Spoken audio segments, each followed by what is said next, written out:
Excel chart না জানলে আপনার রিপোর্ট সবসময় বোরিং থাকবে।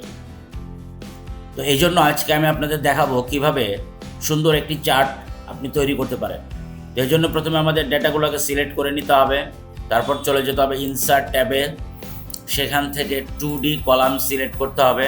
দেখুন আমরা যে ডেটাগুলোকে সিলেক্ট করেছিলাম সেই ডেটার ওপর বেসড করে অলরেডি একটা চার্ট তৈরি হয়ে গিয়েছে। তো এখন আপনি চাইলে এই চার্টে যে কোনো ধরনের পরিবর্তন আপনি আনতে পারেন।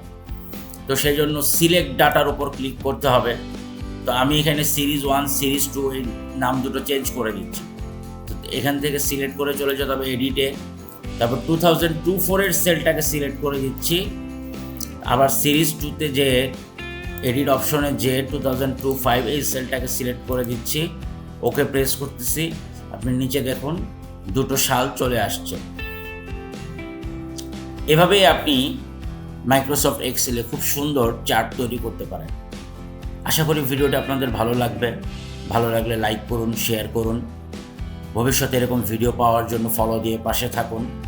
ধন্যবাদ সবাইকে।